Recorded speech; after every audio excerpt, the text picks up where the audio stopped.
Salut à tous, aujourd'hui on va apprendre l'ordre pas touché. Le but de ces vidéos c'est de vous faire apprendre 12 ordres en un an, c'est-à-dire un ordre par mois. Ces ordres je vais les travailler avec mon chien Pacha et évidemment il ne les connaît pas. C'est tout le but, c'est de vous montrer que en un mois, avec le boulot, avec les aléas de la vie, tu peux quand même travailler ton chien et travailler des ordres qui sont importants. On va le faire pas à pas, petit à petit, avec différents exercices. On va monter le niveau tout doucement au fur et à mesure des jours et je vais te montrer que c'est super simple. À partir du moment où il y a de la rigueur, que tu t'énerves pas, que tu cries pas sur ton chien et que surtout tu le fais dans la bonne humeur. Ça se travaille à la maison avec des friandises, avec sa gamelle et tu vas voir qu'on va le répéter dans plusieurs endroits différents pour qu'il comprenne que le pas touché s'exécute dans tous les environnements qu'il peut côtoyer. N'hésite pas à prendre des friandises qui sont peu appétentes pour lui puisque si la friandise est trop forte, l'exercice va être dur à réaliser car il va vouloir se focaliser uniquement sur ça. Donc ici, tu vas présenter ta friandise devant le museau de ton chien et le but c'est qu'il n'y touche pas. Pas toucher. Pas toucher. Non. Pas toucher. Pas toucher. Non.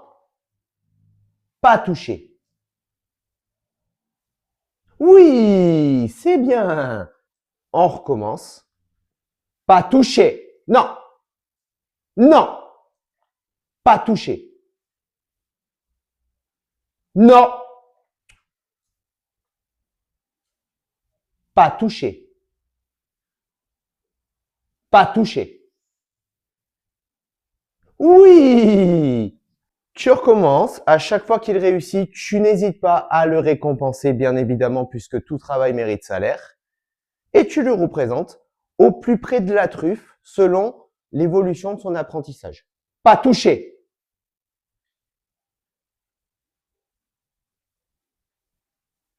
Oui. Ici, tu vois qu'il a un petit recul de la tête. C'est très important puisqu'il a compris le but de l'exercice. Comme tu peux le voir dans cet exercice, tu approches la friandise le plus près de sa truffe. Quand tu vois que c'est trop dur, tu recules un petit peu la main pour éloigner la friandise de lui et le but, c'est qu'il ne la touche pas. N'hésite pas à le punir avec un nom très ferme à chaque fois qu'il va se présenter devant la friandise pour essayer de l'attraper. Tu répètes cet exercice jusqu'à que tu obtiennes 2, 3, 4, 5, 6 réussites sur l'objectif que tu t'es fixé. À partir du moment où le premier exercice est validé et que tu te rends compte qu'il a compris le principe, on augmente et on passe à une étape supérieure. Donc ici, j'ai les friandises au poisson, donc de valeur supérieure pour Pacha, et on va voir si l'exercice est réussi. Pas touché. Non. Pas touché. C'est très bien. On recommence. Pas touché.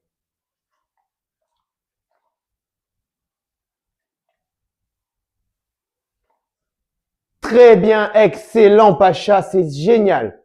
N'oublie pas que la clarté de tes gestes et la clarté de ta voix influent beaucoup sur la réussite de l'exercice, très concrètement. N'hésite surtout pas toujours à le récompenser dès que l'exercice est réussi. Quand il s'approche de la friandise et qu'il essaye de la prendre, n'hésite pas à faire un nom très ferme et de répéter l'ordre pas touché derrière pour qu'il fasse une association d'idées et qu'il comprenne que quand il s'approche de la friandise, ce n'est pas bon. Deuxième jour, on va continuer l'apprentissage du pas touché et on va passer à l'exercice suivant. On va changer la position de la main. Donc, deuxième exercice de l'apprentissage. Au début, tu te rappelles, je tenais la friandise dans la main, comme ceci. Cette fois-ci, on va prendre la friandise et on va la faire main ouverte. Pas toucher. Non. Pas toucher. Pas toucher. Pas toucher. Oui, c'est bien, Pacha. Le fait que la main soit ouverte, ça perturbe un petit peu sa compréhension puisque avant, on lui tendait la friandise de cette façon. Cette fois-ci, on lui tend main ouverte. On recommence. Pas toucher. Excellent. Il détourne la tête. C'est parfait, c'est ce que je veux. Oui, Pacha, bien joué. Pas touché. Il détourne la tête. Je vais aller un peu plus loin. Pas touché. Voilà. Et là, c'est exactement ce que je veux. Pas toucher. Non. Excellent, Pacha. Oui. Le fait qu'il détourne la tête, il a exactement compris le but de l'exercice. Là, je fais durer l'exercice volontairement. Pas toucher. Pas touche. Non. Pas toucher. Ici, je fais durer l'exercice volontairement pour voir que vous pouvez avoir des échecs quand même. Malgré qu'il ait compris l'exercice, l'échec peut être possible. Pas toucher. Mais dès que je dis l'ordre pas toucher, il détourne le regard.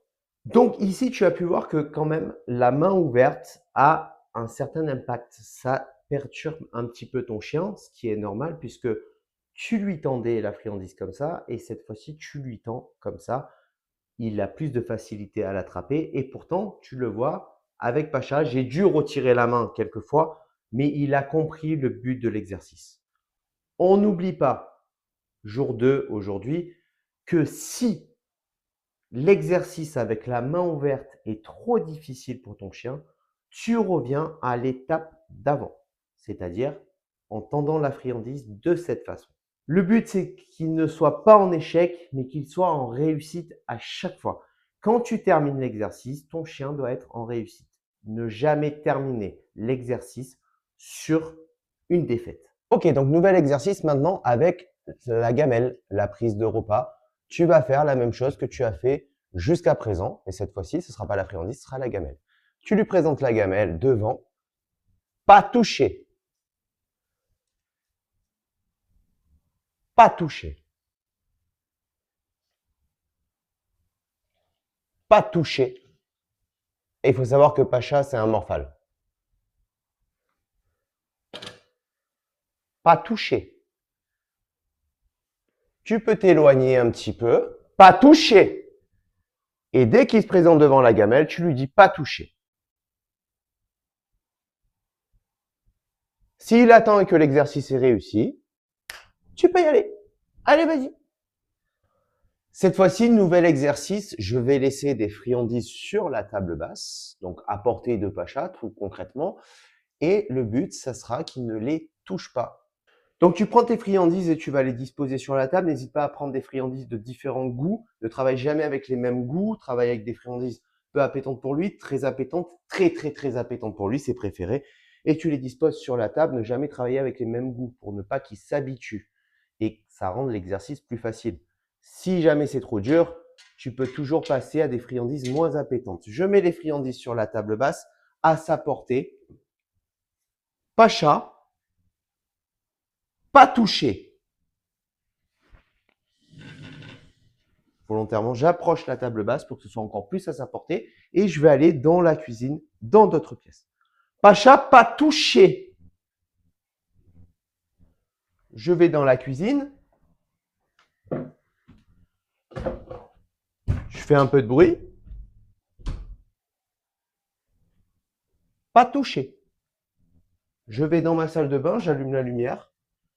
Je fais couler un peu l'eau, je me lave les mains. Il me regarde, c'est très important puisqu'il attend que je lui donne l'ordre de pouvoir y aller. Et je reviens tranquillement. Je prends mes friandises, puisqu'évidemment, je ne vais pas tout lui donner. C'est très bien. Tu l'auras compris, tout simplement, chaque exercice va te faire évoluer ton chien et c'est à toi de pouvoir mettre le cursus toujours un peu plus haut pour que ton chien évolue dans l'exercice du pas toucher. Et j'ai envie de te dire, la seule limite que tu as, c'est ton imagination parce que tu peux toujours aller plus loin dans la recherche d'exercices sur un pas touché, mais comme sur un pas bougé, un assis, un couché, un rappel, un prend-donne. Ton imagination reste ta seule limite. Tu peux toujours travailler le pas touché en forçant et en obligeant ton chien à être dans la faute. C'est-à-dire que tu vas lui mettre au plus près de la bouche, de la truffe, la friandise et tu vas le forcer à commettre la faute et à prendre la friandise. Et le but, ça sera qu'il ne la touche pas au fur et à mesure de l'exercice. Tu peux aussi, encore une fois, tout simplement lui mettre la friandise au sol le plus près possible de lui dire un pas touché. Et le but de l'exercice, c'est qu'il ne touche pas la friandise. Et à partir de ce moment-là, tu lui donneras l'ordre libérateur pour qu'il puisse aller chercher la friandise et avoir sa récompense. Tu vas travailler aussi ça en extérieur, évidemment, puisque tu ne le fais pas que à la maison. Puisque si tu le travailles qu'à la maison, forcément, eh ben, ton chien va réussir l'exercice du pas touché, mais que quand il est à domicile. Donc, on travaille aussi en fonction de l'évolution de ton chien. Tant que l'exercice n'est pas validé, eh ben, tu continues à travailler l'exercice ou l'étape où il flanche en fait. Et tu vas de plus en plus crescendo jusqu'à que tu puisses mettre un repas entier, un plat de pâtes par exemple. Pacha adore les pâtes. Mettre un plat de pâtes sur ta table basse et pouvoir aller chercher le sel parce que tu l'as oublié ou le parmesan pour pouvoir saupoudrer tes pâtes de parmesan et de sel et que ton chien ne touche pas le plat de pâtes. Et voilà, c'est la fin de la vidéo. Prochain exercice le mois prochain. Je te laisse deviner dans les commentaires quel exercice on va travailler avec Pacha et qui va aussi pour toi t'aider dans l'apprentissage de ton chien. Moi, c'est Anthony, je suis éducateur canin. Si tu as d'autres questions, n'hésite pas à les mettre en commentaire. Et n'oublie pas, si tu l'aimes, tu l'éduques.